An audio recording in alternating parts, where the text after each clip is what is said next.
In this video, we're going to be talking about Japanese culture. Japanese culture can seem pretty weird to a first-time visitor, and in this video, we're going to discuss the top 25 things that shock visitors when they're going to Japan, including crowded subways, the Japan sense of timeliness, tiny hotel rooms in Japan, face masks, and more. After you watch this video, you'll be prepared to embrace Japan's culture and not be quite as shocked by it. If this is your first time watching one of my live streams, you're watching the archive, you didn't catch the live stream, make sure to hit that subscribe button right there, click the bell to turn on notifications. And so we're going to start with number one. Number one is face masks. Yes, if you go to Japan, it's your first time there, you will be shocked by face masks. They wear a lot of face masks. In Japan, they rarely take sick days, and sick people, when they come to work, they are expected to wear a mask. And then, because there's many people being sick on the subway at work, that many people wear those masks not to get sick from others. You'll see masks on the train, subway, sidewalk, pretty much everywhere there's people wearing face masks. You even see it as a trend of Japanese coming to the US wearing face masks. And yes, it's not just in Japan, but it's kind of spread its way throughout Asia, though it definitely originated in Japan. Then what's funny about these face masks is now I guess they're not just medical face masks, but you can get decorative face masks that are black, or you can get one that have like a face with a mustache painted on it, or lipstick. I mean, those are just pretty funny. But to the first time visitor can be kind of shocking. What's with the face mask? Do they not like to see me? Do they not like to talk? But that's not it. They're just trying not to get sick. All right, the second thing that shocked visitors to Japan is that Japan has so many people. Japan is so crowded. And certainly the first time I went there, we went to Osaka. Osaka is crowded, but Tokyo even more so, particularly the train stations. Shinjuku Station has 3.5 million people every day that go through Shinjuku Station. I mean, that is just crazy. There are more people that go through Shinjuku Station than live in San Diego as an entire city. And so actually Japan as an entire country, it's not that crowded, but just the urban areas and the train stations, they are certainly crowded.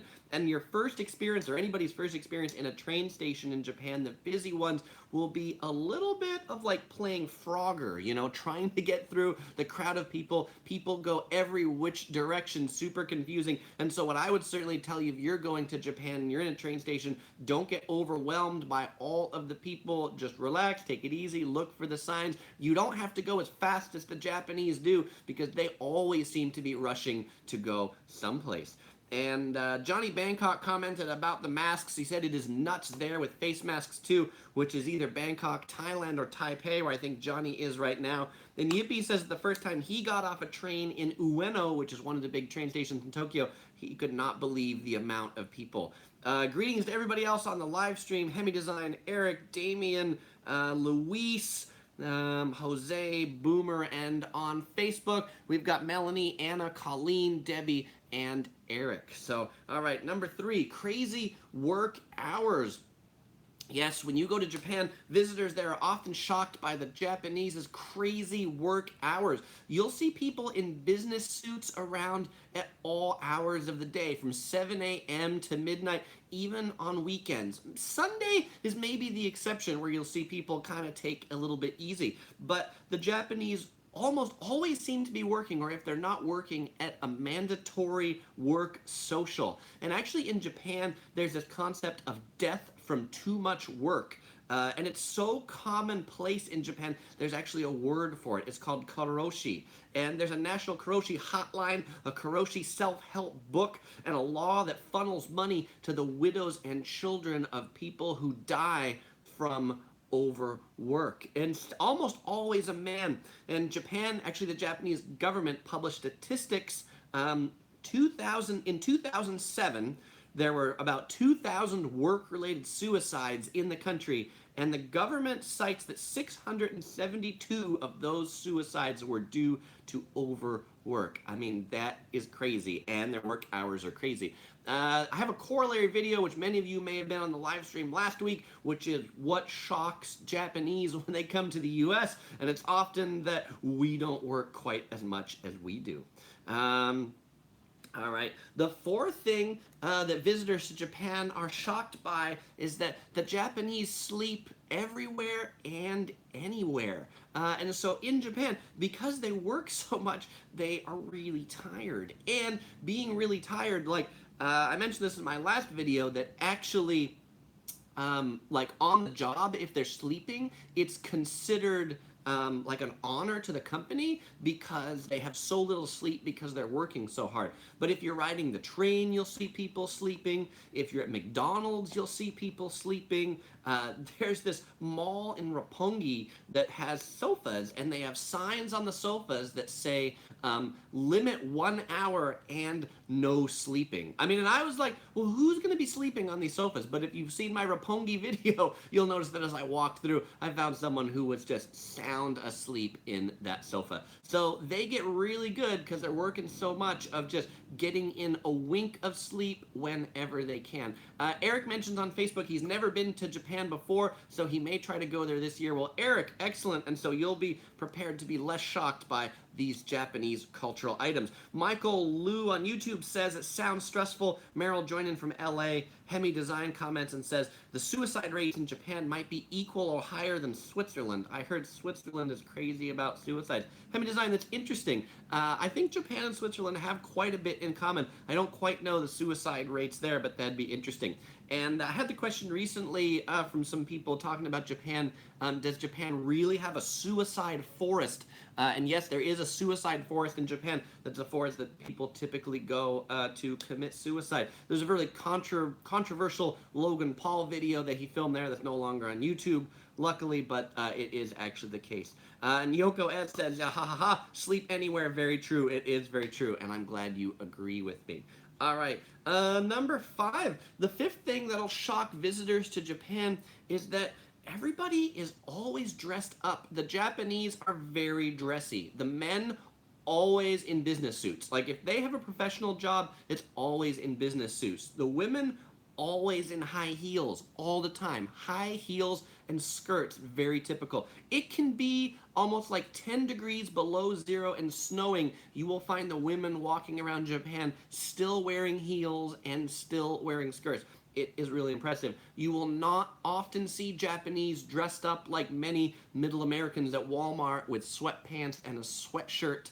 Actually, there's a cultural thing for women in Japan too that they won't go outside without makeup on because that's another cultural thing that they would find it, the other Japanese would find it insulting as to why did they not put on makeup when they went outside. So they're often very dressy. And there's a whole thing too about pants and shorts that Japanese men, once they're above the age of about 18, they will not wear shorts. They'll only wear pants because shorts are for boys and pants are for men. So take a look, you go to Japan, you'll almost never see any men wearing shorts. Luis does not like Logan Paul. He said F Logan Paul. I agree with you on that. And the hard work is why they're so successful in work and education in Japan. Marimo Chan says, oh my gosh, when I go to Japan, I'll look like a slob because I'm wearing t-shirts, shorts, and sneakers in the summertime. Marimo, I wear the same thing, honestly. I mean, there was a comment recently for someone who subscribed to Yellow Productions and said, you know, I love this guy because he dresses like a banana and he carries a panda wherever he goes, which I guess I do. And yes, when I'm in Japan, I would probably be, in the summer, I'd probably be dressed like I am right now, which is, you know, a t-shirt and some shorts. So I do, because I'm an American, and I figure that's how I roll. And in the summer, it is really hot. But I think as a foreigner, they would certainly understand that that's what you wear where you are from. Anna said, do the Japanese wear shorts? They seem very covered up even in warm weather. Anna, typically the Japanese men will not wear shorts. But again, the girls will wear short skirts. So it's a very kind of bizarre combination there. I would die from the heat and humidity in the summer if I was not able to wear shorts.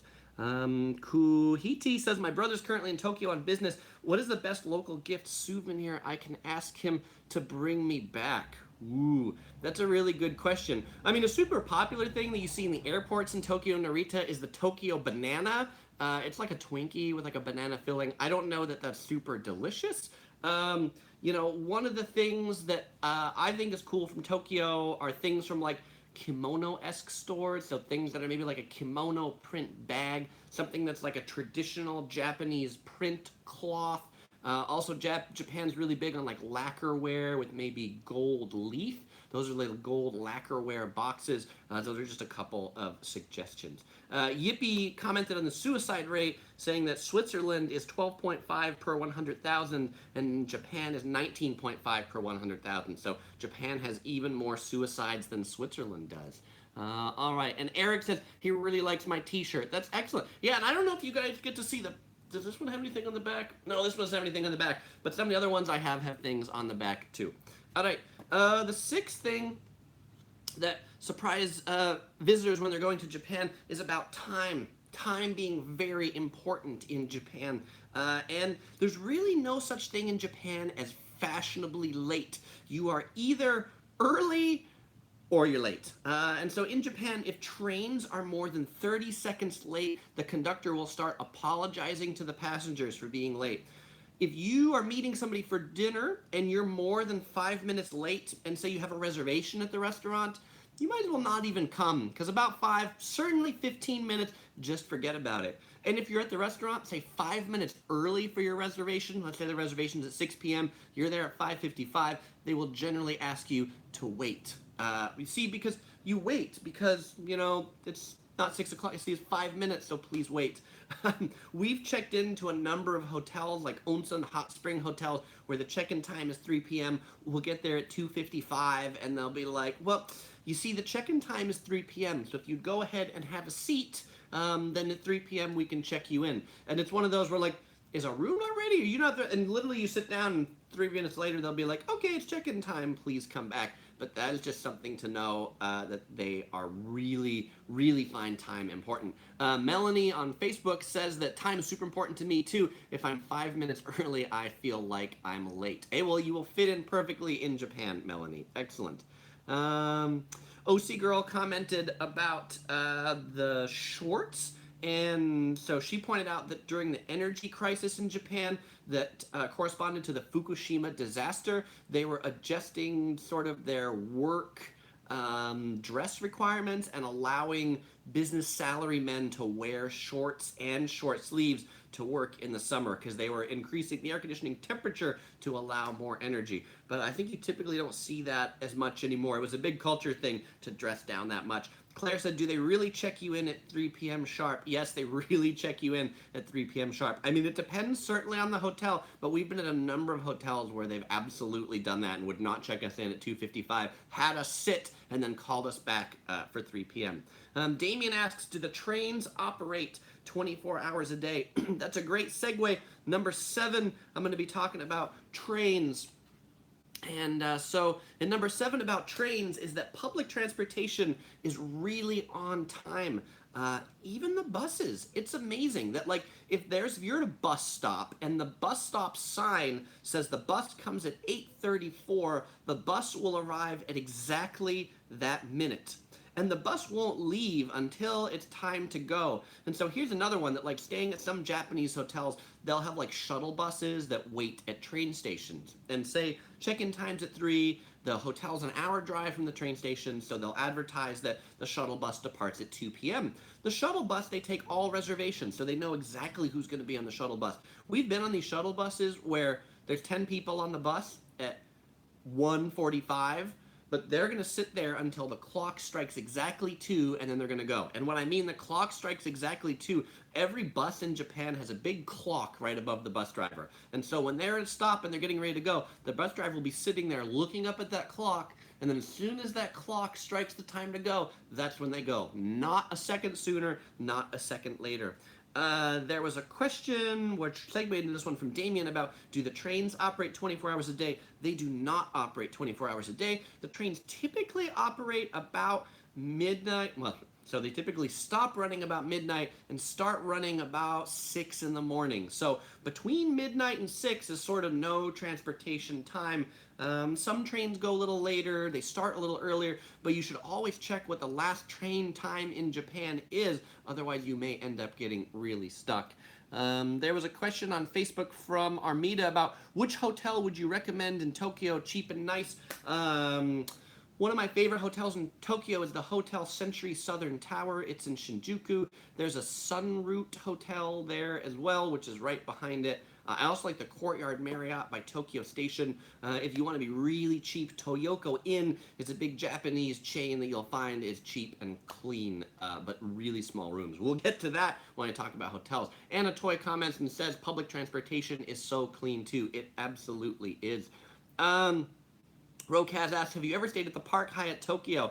I have not. I've stayed at the Andaz in Tokyo, which is another Hyatt brand property. I do have a video review of it. People argue which one's better, the Andaz or the Park Hyatt, but hopefully I'll stay at the Park Hyatt sometime. And actually, since we're speaking about culture and culture shock, if all of you out there have not seen the movie Lost in Translation, it's a movie by Bill Murray where it's basically his whole experience of culture shock in Japan. Claire Lowe asks and says, how do they walk all day with high heels on? That's a really great question. OC Girl points out that the Japanese ones are pretty comfortable as far as high heels go, but I really have no idea how they walk in them all day. I think they're just like trained from an early age to walk in high heels all day. Brandon says he's really impressed with the Shinkansen in Japan. That's the bullet train. It is pretty amazing, and it is definitely on time.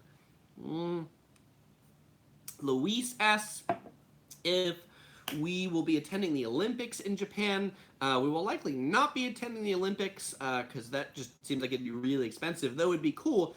We probably will be there the year of the Olympics, though, to check out Japan around the time of the Olympics.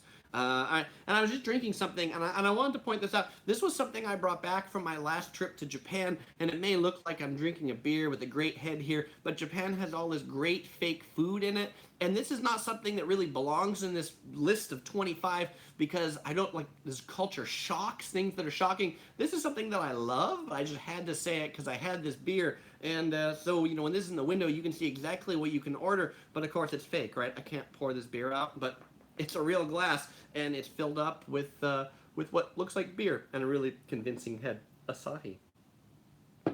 All right, let's go on to number 8. The 8th thing that shocks visitors when they go to Japan is that the stores in Japan close really early and also really promptly. If you're in Japan, most stores you shop in close about 8 p.m., maybe 7 p.m., even when there's like 100,000 people walking by. It's pretty crazy. And again, that's another one. The storekeeper is going to be looking there, 7:59, 8 o'clock store closed. Thank you very much.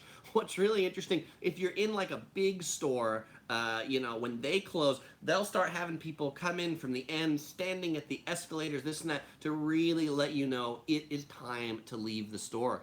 But like Tokyo and things like that really seem like a 24-hour city. There's tons of people that are still out after 8 o'clock, but it seems like when the nightlife starts, the daytime stuff closes. So after 8 o'clock, that's when the izakayas, the bars, the things like that open, and so you're not going to do much shopping after 8 o'clock. Japan has almost really no 24-hour supermarkets, which is weird. Like here in Southern California, there's a 24-hour supermarket almost 5 minutes from you at any given time.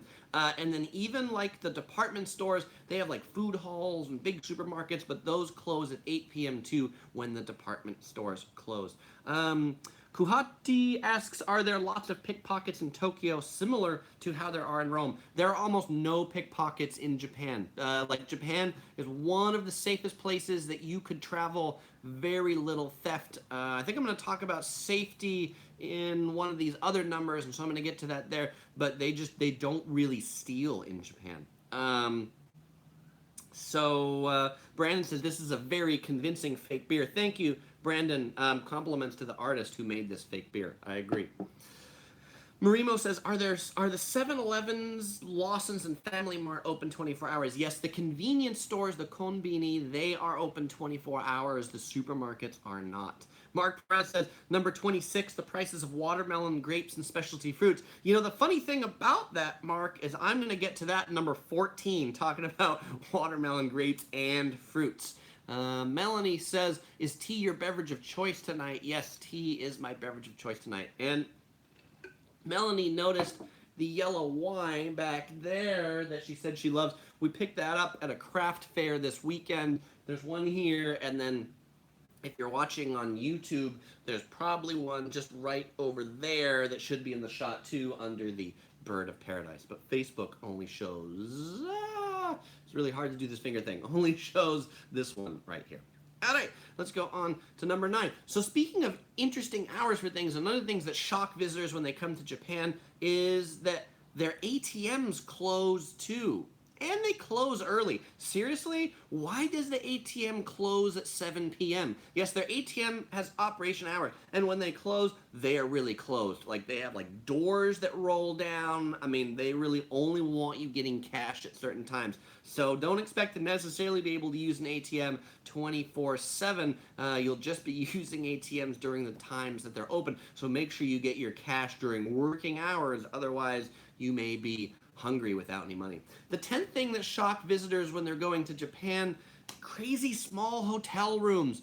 Yes, you've seen it. Japanese is the home of the capsule hotel. Japanese hotels are often really small. They are masters of efficient use of space. But I say the term efficient in that while they're small, they don't, I mean, you could say cramped, but they don't seem overly cramped. Like, they've got it so that you can take a shower, you can get in there, you can get in bed. I've been in some hotel rooms in Paris where I'm just like, I don't know who laid out this room because it doesn't make any sense. But in Japan, they absolutely make sense, although they may be small. And one of our favorite hotels that's cheap and has small rooms but is clean, I've mentioned it before, it's Toyoko Inn. And you can get pretty good hotel rooms in central Tokyo and Shinjuku for like $80 a night, as long as you don't need a big floor space to like play Twister or something like that. Also, the capsule hotels, people ask about those a lot. The capsule hotels are really designed for people after working. They are at a mandatory social event. They drink too much. The social event goes too long, and then they can't make it home. Then the capsule hotels are there typically for them. That way they can go to sleep before catching, say, the first train home in the morning, or just going to sleep and going back to work at 6 a.m. the next day. They're not really designed as a hotel stay, but much more for missing the last train, because I mentioned that trains typically don't run from the hours of midnight to 6 p.m. Michael Liu says, are people in Japan nicer than other places? Michael, it depends how you define nice. I would say I think the people in Japan are helpful, but if nice, so I think they're often more helpful than in other countries around the world, but they are less social or talkative to strangers. They don't really make small talk or any of those sorts of things. So it depends how you define nice. But if you're like a tourist and you're lost and looking for the train station, I mean, and you ask a Japanese person on the street, like, can you direct me to the train station? Many times they will go out of their way to walk you to the train station instead of just saying, yeah, it's over there. So in that case, they can be really nice. And Brandon says it's the classic Yellow Productions tea. It is classic Yellow Productions iced tea. I need to be caffeinated to make it through these videos. All right, talking about hotels, the 11th thing that really surprises tourists and visitors when they go to Japan is that the pillows are hard. Yes, the pillows are hard. The pillows in hotel rooms are not full of feathers. They are full of buckwheat hulls. Kind of like the shells of sunflower seeds. They are the opposite of soft. They feel like beans. But they're supposed to allow for more air circulation. And Yippee also comments says, the beds are hard too. It is very true. The mattresses in Japan are very, very firm. And so that's something to get used to. The bean pillows and the firm mattresses. That's something, you know, if you're checking into a Japanese hotel, like the Western ones will typically have feather or foam pillows as well. If you don't have one in your room, you can ask for it, but you might want to do that not just right before you're going to hit the pillow, because you might hit the pillow and be like, oh, what are these beans? But the beans are supposed to allow for more air circulation. Japan being a really humid and hot place in the summer, sometimes really helpful to have those beans to allow the airflow. Dan Dick says he loves the bean pillows, and he says it keeps his head cool in the summer in Japan, and so that's an excellent testimony to that being a fact. Melanie asks, would kids enjoy a trip to Japan, or is it better to go with other adults? Melanie, I think it depends how old the kids are. I mean, if the kids are like, I'd say 13 and older, I think they'd find it enjoyable. If they're younger, then I think they might, like, you might not find Japan to be a really young kid friendly place, because often there just aren't a lot of young kids out at restaurants and things like that. Certainly kids with strollers, like, that's pretty much a no-go for Japan. Johnny says he's in Taipei today. The boba's tea is nuts. Hopefully you're enjoying the boba tea, Johnny. And Brandon says, wow, I did not know that the beds are in my favor. Brandon, I guess you like firm beds, so that will be just perfect for you in Japan. The 12th thing that shocks visitors to Japan is that you have to take off your shoes almost everywhere. Almost everywhere. Certainly, if you're going to someone's house, you have to take off your shoes, but oh, there's more. If you're at a clothing store and you're going into the dressing room to try on clothes, you need to take off your shoes. And you need to make sure the shoes point the right way. Yes, if you walk into the dressing room, you don't leave your shoes pointing into the dressing room. You always make sure that you point your shoes out so that when you are leaving, your shoes are pointed the way that you'd put them on when you are leaving. Some traditional hotels that you go to will have you take off your shoes at the entrance to the hotel. There were a couple of hotels that we stayed at that were like that. And then you may be surprised if you have big feet. The Japanese feet are really small, and so if they give you slippers, they might often be too small. I have that, and so I bring my own pairs of slippers in the event that I'm a hotel that has slippers that are too small. One of the times that I was in Japan for a work function, I was going to the place of work, and I had to take off my shoes to enter the office. Yes, that's right. So because you're going to be taking your shoes off quite a bit, don't wear your Sunday holy socks. Yes, don't wear the socks with holes in them. Make sure you wear nice socks because people are going to be seeing your socks. Oh, and also there are these things called toilet slippers. In some of the more traditional Japanese hotels, they'll have a pair of slippers in the toilet area and toilet room that often say toilet on them, and those slippers are just to wear in the toilet, nowhere else. So let's see. Serene says, which month is better for visiting Japan? I think April's a great month for cherry blossoms. September, October, those are pretty good. Those are some of my favorite months to go to Japan. Claire says, do you make sure there aren't any holes in your socks when you go to Japan? Yes, absolutely. No holes in socks going to Japan. Dan Dick says, what I found in Japan is at Denny's is you push a button to get served on and you can smoke in the restaurant. Those are two good ones. Yes, many restaurants, I'll talk about this when I get to tipping a little bit, but they won't be coming by to nag you all the time to be like, are you ready to order? Do you want something? There will be a button at many Japanese restaurants, and if you want service, you just press the button, they'll come over right away, take your order. If you want water, you press the button, they'll come over and take your, get your water. You just have to press the button, otherwise they will literally never come by, and yes, they do smoke in restaurants still. Marimo says, great tip on large feet and bring your own slippers. My husband's feet are size 13. Yeah, Marimo, he will definitely want some large slippers. I wear size 14 and have a hard time, but 13 is pretty big too. Claire Lowe says, have you been to their tea ceremony? I heard it's long. I have been to a tea ceremony before where they make the matcha tea and things like that, and yes, it can be long. Armida says, how much would a round trip cost for a bullet train be? Where and when would be the best place or time to reserve? Amida, a round trip to where? It depends. But like if you're going, I think like say Tokyo to Osaka or Tokyo to Kyoto, it's about 17,000 yen each way, or like 170 US dollars. So round trip might be about 300. Cherry Santiago joined in on Facebook and says, hello, Chris, I live in Tokyo. Hello, Cherry. Thanks for joining in. All right, lucky number 13. The 13th thing that really shocks visitors going to Japan, if they're going to use a swimming pool, is that they require you to wear a swim cap in the swimming pool. Yes, that is right, a rubber swim cap. Otherwise, you will not be getting into the swimming pool. This is in public swimming pools, hotel swimming pools, anything that's a swimming pool, you have to wear a swim cap. Most of the finer hotels will lend you swim caps, but you may have to rent one as well. So just be prepared to have a big rubber thing on your head if you're going into the pool. And if you watch my review on the Andaz in Tokyo, super fancy hotel, like pretty expensive rooms, high end, but you will wear that swim cap. And when you go into the locker room, you'll take off your shoes and put them in a little shoe cubby because they don't want you to wear your shoes in the locker room. It's another one of those shoe takeoff things. All right.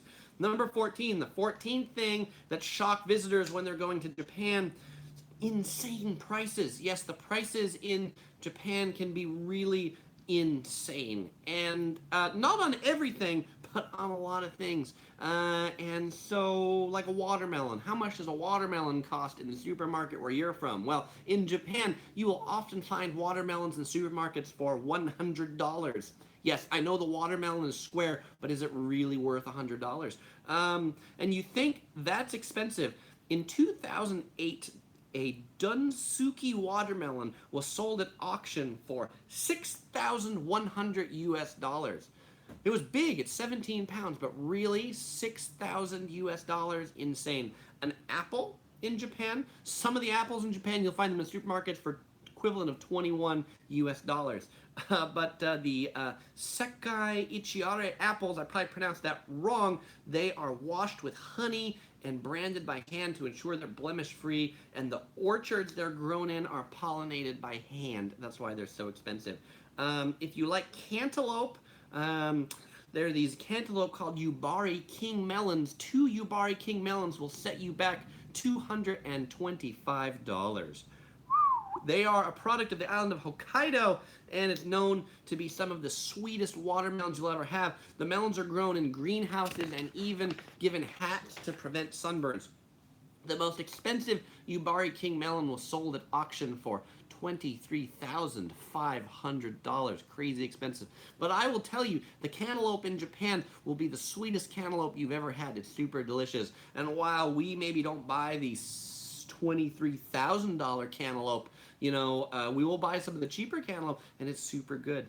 Grapes and strawberries, really good, really expensive too. I would encourage you to try it, because you might look at that and be like, hey, can this really be that good? And again, while the $6,000 one isn't that good, I would encourage you to buy some of the expensive fruits. Dan Dick comments says he really likes the grapes that are good at $20 US. They'll be the best grapes I think you've ever had. Brandon says, I've seen crazy expensive foods from Japan on YouTube. Absolutely. And $6 bananas. Yes, $6 bananas, that's a thing. Related to bananas, one of the funny things is if you go to the Japanese convenience stores like 7-Eleven, AM, PM, this and that, they'll sell bananas, but they individually wrap them too. Which is kind of funny. That'll lead us to number 16, but I'm not getting to that yet about excessive packaging. Dan Dick asked about the swimming and swim caps. It said, can you swim? Oh, can swim for 30 minutes, but you have to get out for 10 minutes. Absolutely, they don't want you to overdo it. And he said, thanks for the great videos. Dan, I appreciate it. Thanks for watching and for the kind words. Tanner says, The Simpsons did a great joke on one of their episodes on the expensive fruit. Check out the season 10 episode called 30 Minutes Over Tokyo to see it. That sounds really interesting. I will check that out. And Marimo says, do they still sell those teeny tiny champagne grapes in the summertime? I'm not sure if I'm familiar with those. But I'd imagine if they sold them before, they probably still sell them now. All right. The 15th thing that'll shock foreigners visiting Japan is little kids walking to school by themselves. In Japan, you will see kids as young as 5 years old in the morning walking themselves to school by themselves. You'll see those same kids in the afternoon walking home by themselves, again, as young as 5 years old. And they'll typically be wearing a backpack about twice their size. And in Japan, it's okay because it's really safe. There's very little crime. They're really big on independence and things like that. You'll see young kids riding the subway, riding the trains to get to school. And, to a lot of foreigners, we might look at that and be like, oh my God, how could they do that? But that is absolutely the culture in Japan, and it's absolutely okay there. The 16th thing that really surprises visitors when they go to Japan is the excessive packaging. See my point about bananas that are shrink wrapped in plastic when you buy them, because banana, it already has like the world's most perfect wrapping, but you gotta wrap it in one more thing. But like, let's say you buy a souvenir in Japan. So you go up to the counter, you place your souvenir down, you give them some money, and they say, oh, you'd like to buy the souvenir. Well, first I'm gonna put your souvenir in a box, and I'm going to wrap the box in decorative paper, and then I'm going to put that box in a plastic bag, and I'm going to put that plastic bag in another larger plastic bag. Now let's put that plastic bag in a paper bag and let's tape it closed. Finally, let's put your paper bag in a really large plastic bag so that if it rains, your paper bag doesn't get wet. All right, have a nice day and enjoy your small item that is now turned into a bag about this big. And if you try and tell them, like, I don't need it, this and that, they often don't understand. Another typical thing would be like, let's say you're buying 5 souvenirs, maybe like refrigerator magnets, and they will individually wrap each one, like each one they'll put in a bag and then put them all in a larger bag. Or if you say like, no, it's okay, well then they'll put the 5 magnets in one bag and give you 5 of the other bags with you, because of course you'll be giving them as gifts, so you'll need their 5 decorative bags. Dan Dick says, OMG, it's so true, too much wrapping. They do wrap a lot. Plastic, like, you go to a convenience store, and if you buy, like a Coca-Cola, they'll also give you a bag to put the Coca-Cola in. And I'm like, it's a bottle of Coca-Cola. I don't really need the plastic bag to go with it. And yes, the tape on the top, you'll get a bag, and they'll often tape it closed so that you can't, like, put more things in it.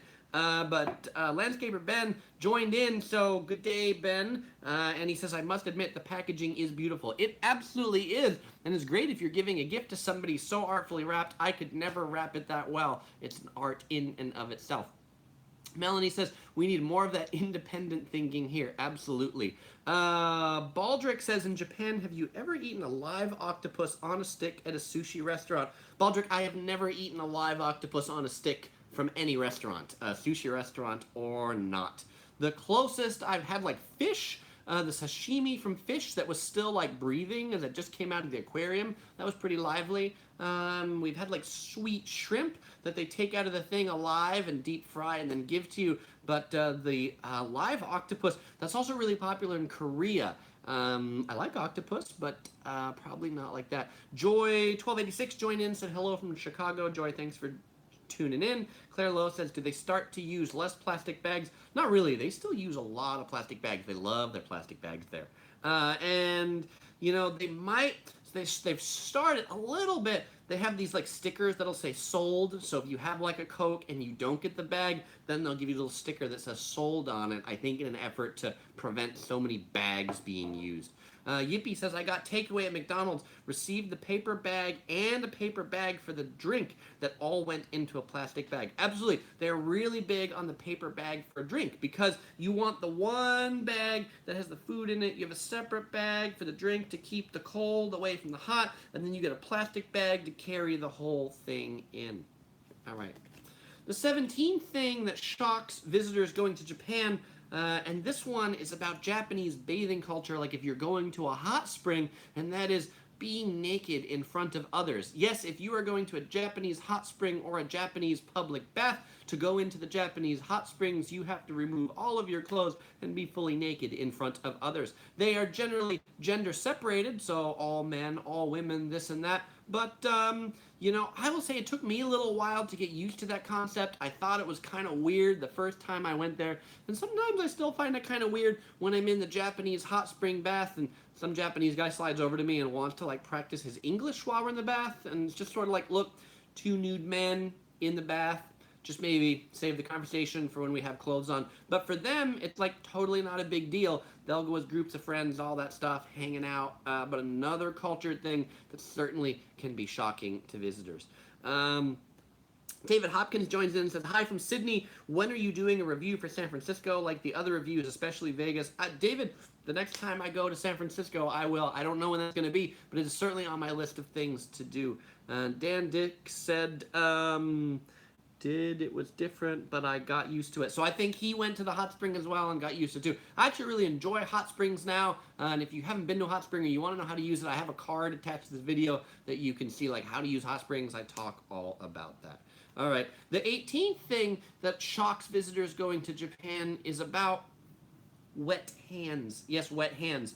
And that is that Japanese public restrooms almost never have paper towels. Almost never. They may have an air dryer, but in Japan they expect you to carry a towel or a handkerchief, and also soap is oddly very uncommon in public bathrooms. So you'll be having wet hands, they'll be having wet hands. You'll be wiping your hands on here. For a place that seems very clean and this and that, it is often weird that there isn't any place to really dry your hands in public restrooms. Melanie says, when you head to San Francisco, wave to us in Sunnyvale on your way north. Melanie, I will do so. Luis says, will you do a live stream about San Diego? Luis, I certainly will. Tell me what you're interested in hearing about San Diego, and I will work that into a live stream in the future.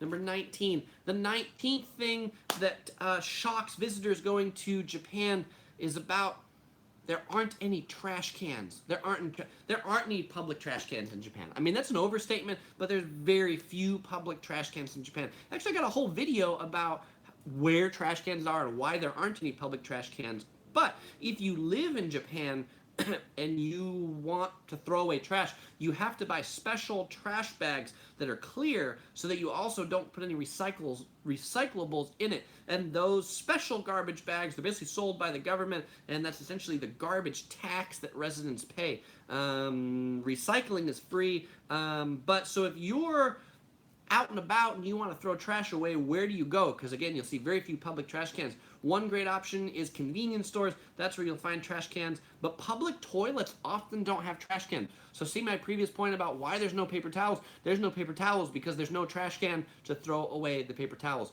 The trains, the bullet trains, that's a great place to throw them away because they always have trash cans on the bullet trains.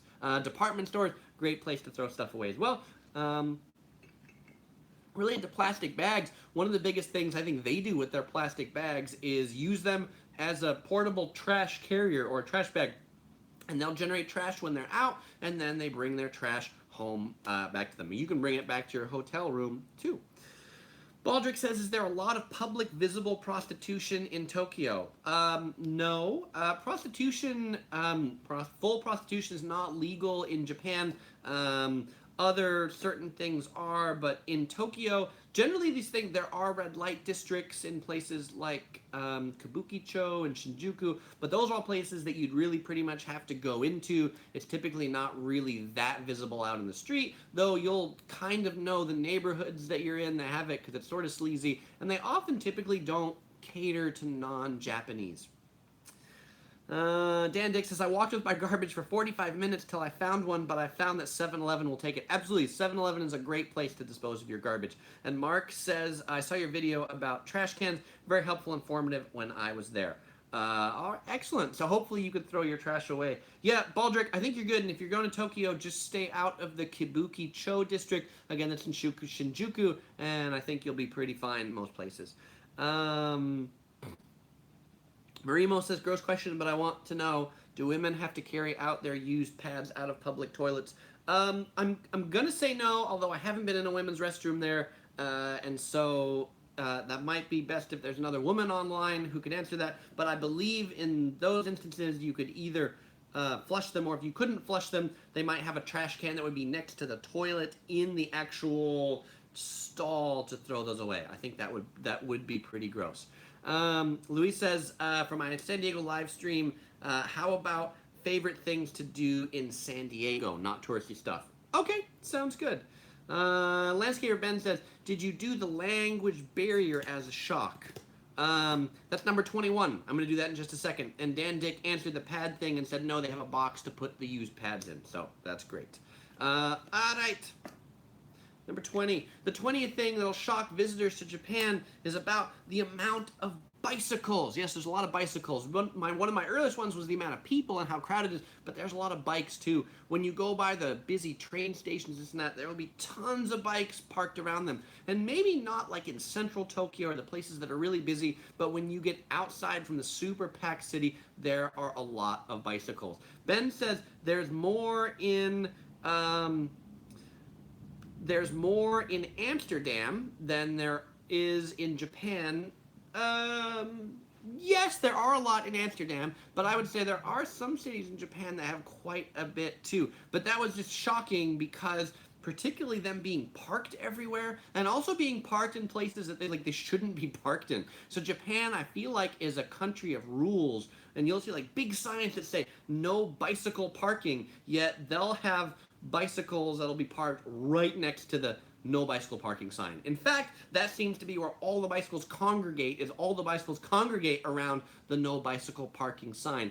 And then they have like people that are employed to like put little tags on the bicycles that say, don't park your bike here, don't park your bike here, don't park your bike here. And I guess eventually if people keep parking their bike here, they'll pick them up. But it's literally, I seen this guy walking around once and he had a yellow shirt on and it had a bicycle and a no parking on the back because he was the no bicycle parking guy to let people know that they park their bicycles inappropriately. Ben says we need to debate whether there's more in Japan or Amsterdam. Yippee says his shock was that there were no locks on the bikes. He counted maybe 2 out of 100 locks. Absolutely. Super safe in Japan, so that's not an issue.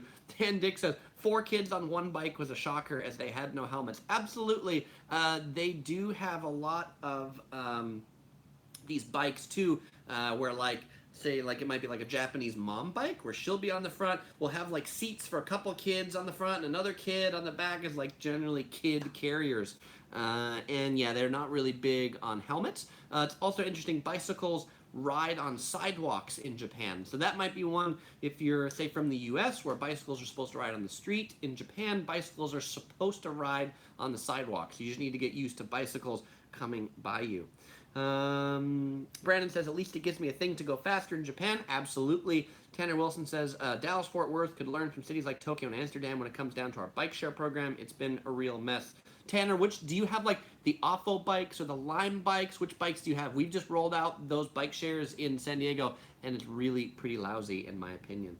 Landscape Ben says, Holland versus Japan, who's got the most bicycles? Fight! OC Girl says, it is kind of weird in Japan that the Japanese, usually being so law-abiding, would park their bike anywhere, but they absolutely do. And, you know, Japan's so expensive for parking, and it's not like if you want to park a bike in a parking structure, there's like bike parking fees per hour to park your bike in some of these major things, which is probably why they just park them on the street, because they don't want to pay money to park them in one of those things. Claire Lowe says, do Americans think Japanese women are the most beautiful of all Asian countries? Claire, I don't know. That is probably a long question and a poll to find about what Americans think overall. Ben says, you should see the bikes in Melbourne. We have a bike share program, and most of the bikes get placed anywhere as they don't need to be taken back to one central location. That's, yes. And so that's kind of what's happening in San Diego, too.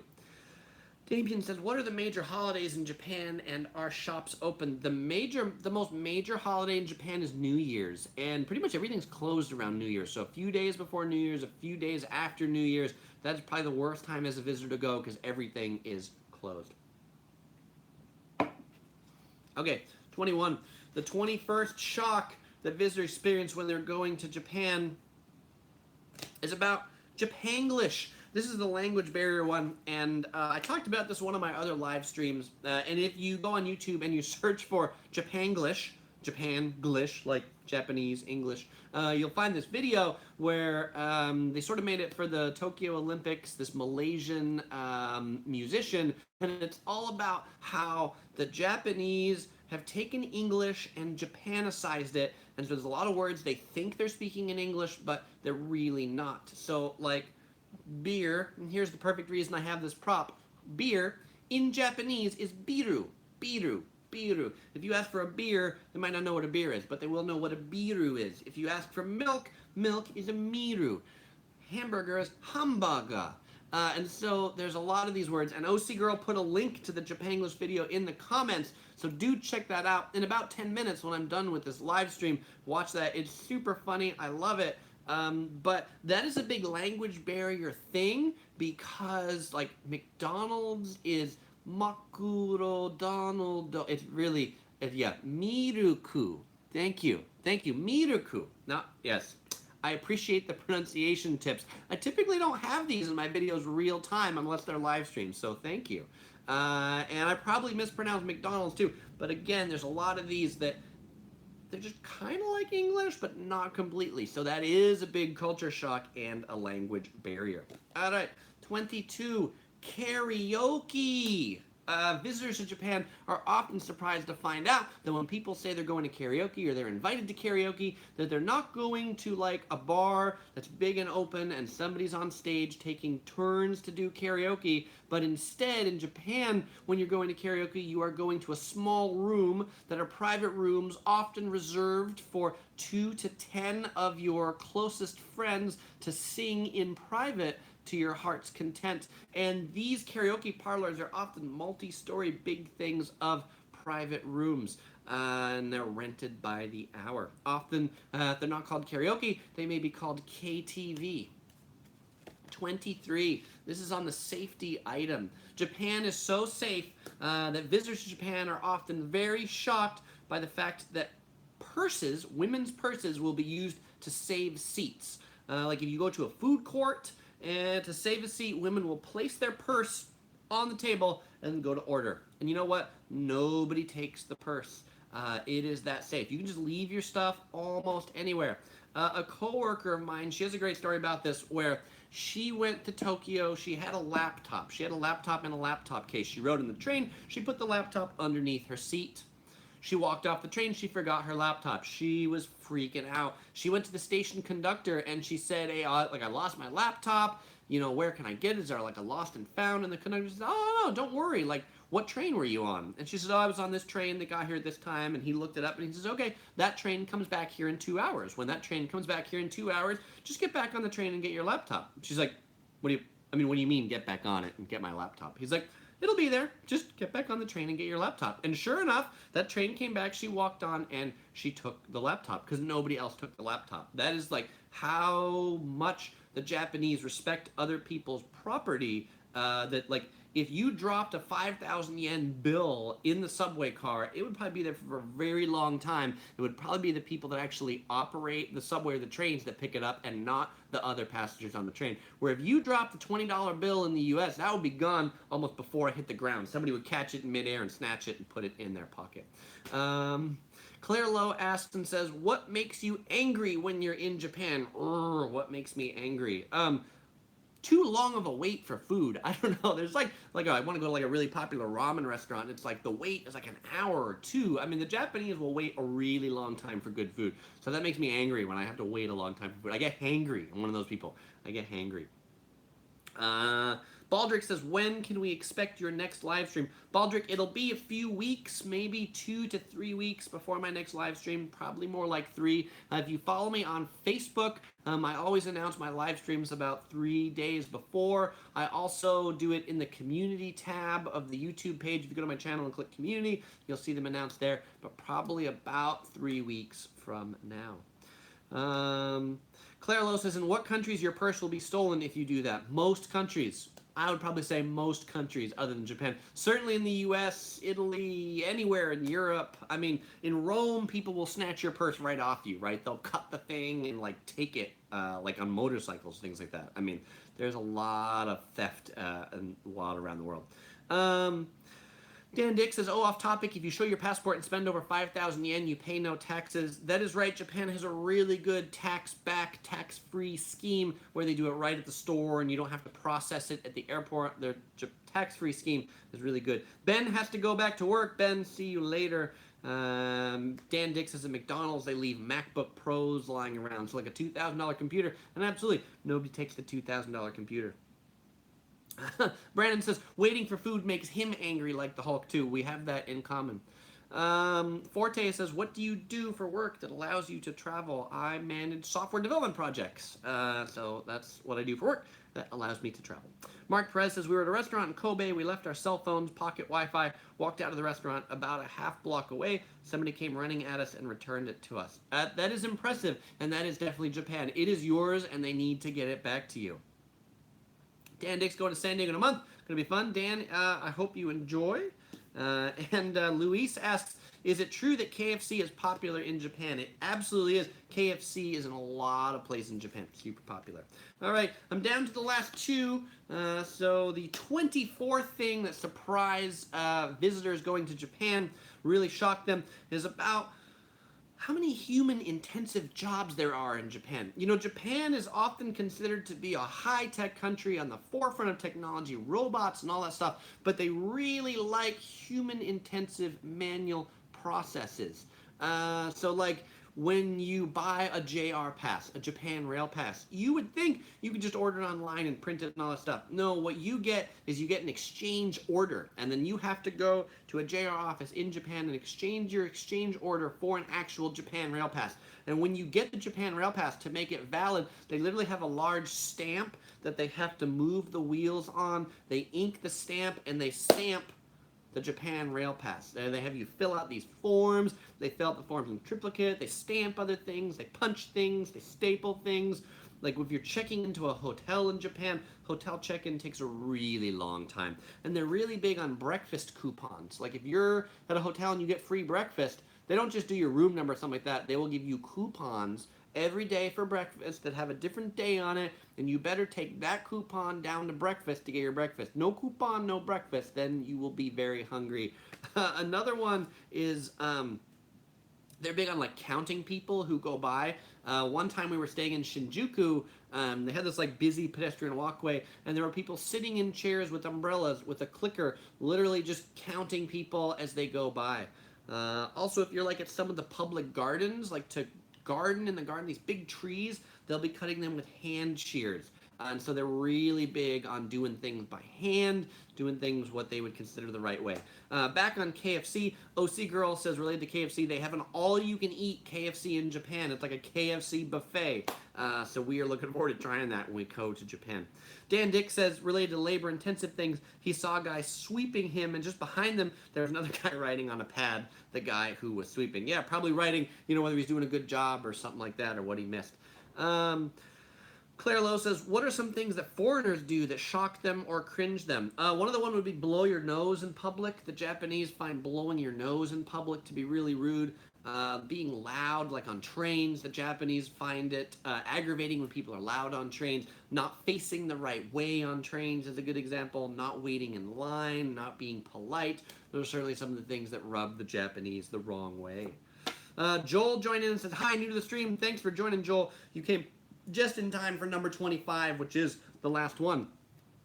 And number 25 item that shocks foreigners visiting Japan is about French maids on the street. Well, not French maids from France, but Japanese girls dressed up as French maids. You've probably heard famous maid cafes. If you haven't, you may have heard of like cat cafes. But it started in Akihabara in Tokyo, and these cafes where the waitresses who work there, they dress up as French maids, and they play to the guests there, referring to them as master, sir, those sorts of things. And so on the street, you will see girls dressed up as French maids handing out cards to advertise the French maid cafes. That's one where, you know, people have said, Chris, when you go to Japan, why don't you do a video of a maid cafe? And while I would love to, most maid cafes don't allow cameras inside, so that's just kind of disappointing. I've yet to find one that allows cameras, and so that's why I've not made them. But if any of you know of a maid cafe that allows cameras in, let me know, and I'll go there, and I will absolutely do a video at a maid cafe.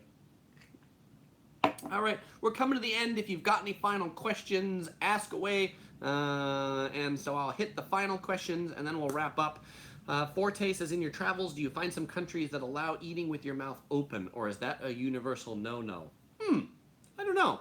I don't think I've seen countries where people eat like cows, you know, with your mouth open. Pretty much people do it closed. Certainly in Japan, I mean, there's even this other thing about, like, if you laugh, then you're supposed to, like, you know, cover your mouth, particularly if you're a lady, so that you're not laughing like a horse.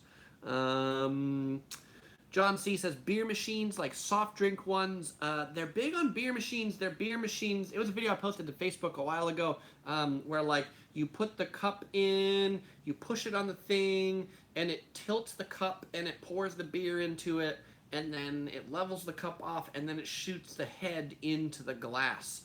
So not quite like a soda machine, but automated and kind of robotic. When I was in the airline lounge and I shot a video of this vending machine, one of the Japanese businessmen in the airline lounge came over to me and said, excuse me, why why were you shooting a video of that? And I was like, I was impressed by your beer machine. You know, we don't have them in the U.S. And he was like, really? You don't have this in the U.S.? I'm like, no, we don't have them in the U.S. Brandon says, related to maid cafes, he's seen most of them in Akihabara. There are a lot of them there. There's more in Osaka and other parts of Japan too. Joel says, I like watching your videos. Thanks, Joel. Jose says, great live stream. Thanks, Jose. Joel says he's a big fan. Thank you, Joel. Dan says, have a good night. And thank you, Dan. Have a good night. Brandon says, loving all the streams you have done. And the awake Topher. Topher's awake. He's not Japanese, so that's why he hasn't fallen asleep yet. And Luis says, what's your favorite beer from San Diego? Luis, I don't have a great answer for you for that because I'm actually not a huge beer drinker. If I had to pick a favorite brewery, it would be Stone Brewing. It's one of the most famous in San Diego. So if you're visiting San Diego, definitely check out the Stone Brewery location in Liberty Station, which is in Point Loma. That one's just a neat place, and they have a lot of beers. Dieter Hobson, nice work, Chris. Thank you. Claire, thank you. Yippee, thank you. Hemi Design, thank you. Luis, great stream. Thank you very much. Baldrick, over already. Yes, the 1 hour has passed us. So please, everybody, don't tune in for the next couple weeks because I won't be doing a live stream for the next 2 Mondays. I'll be posting videos otherwise. Monday, Wednesdays, Fridays, those are typically when I post videos. So stay tuned for those. I'll post some other videos on Mondays instead of the live streams, but tune in about 3 weeks. Follow me on Facebook for updates as to exactly when the next one's going to go. Claire, I'm going a lot of places, and so you'll certainly see the videos coming out when I get back from them. And Brandon says, let's get Yellow to 50K. That's right, I'm doing about 1,000 new subscribers a week for the last 2 weeks, which is super awesome. So share it with your friends and help the subscriber count. Absolutely love it. Topher's going to have a big party when we get to 50,000. All right, thanks, everybody. Have a great one, and keep on traveling. All right, over and out. And Topher says bye-bye.